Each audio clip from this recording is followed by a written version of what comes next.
এখন কি করব? যেটা হয়ে গেছে সেটা তো আর বদলাতে পারবো না। যাই হোক, হয়তো গেছে গেছে, করছিস তো করছিস, এখন এইগুলা তোর আব্বু আম্মুর কাছে পাঠাবো আর কি। ঠিক বুঝলাম না কেন? তো এই ভিডিওগুলো আব্বু আম্মুকে দেখাবো যে তোমার মেয়ে দেখো কি করছে।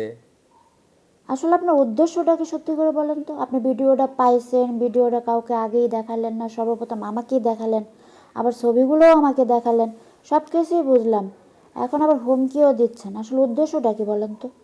কি হুমকি দেওয়ার কি আছে? তুই কি বুঝিস না আমি কি চাচ্ছি? না, আমি বুঝতে পারতেছি না আপনি কি চান। ওর সাথে যেটা করছিস ওইটা আমার সাথে করতে হবে, তা না হলে আমি ভিডিও পাবলিক করে দেবো।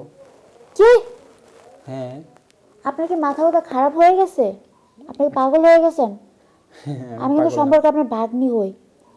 শোন, ভাগ্নি অনেক দূরের কথা, তুই কি আর আমার আপন বোন বা আপন ভাগ্নি? বল। তা অবশ্য না। সেজন্য বলছি, তোর কি মন চায় না? তুই কি আমাকে একটু পছন্দ করিস না? করে কিন্তু সেভাবে তো না, হালকা পাতলা হ্যাঁ করতাম। আচ্ছা, আমি গ্যারান্টি দিচ্ছি, তুই যদি আমার সাথে ওই নাইদের সাথে যেগুলো করছিস ওইগুলো করিস, তাহলে আমি তোকে বিয়ে করব। কি করে? সারা জীবনের জন্য বিয়ে করব। সেটাও কি সম্ভব? হ্যাঁ। আর আমি যেভাবে বলি, নাহিদের নামে একটা মামলা করবি, জিডি করবি, যে ওরকম করে বেড়ায়, ঠিক আছে? ওর নামে একটা মামলা করে দিবি। তারপর? হুম। তারপর? তারপর আর কি, মামলা করে দিবি।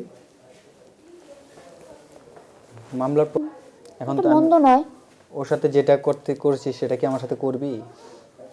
আসলে বুঝতে পারতেছি না এটা কি করা ঠিক হবে আমার।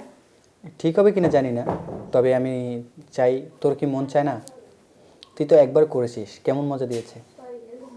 ভালোই, খারাপ না, তৃপ্তি হুম। মতোই পাইছি। তাই? হ্যাঁ। কতক্ষণ ছিলি? ছিলাম 1-2 ঘন্টা ছিলাম। হ্যাঁ। 1-1.5 ঘন্টা ছিলাম। 1-1.5 ঘন্টা?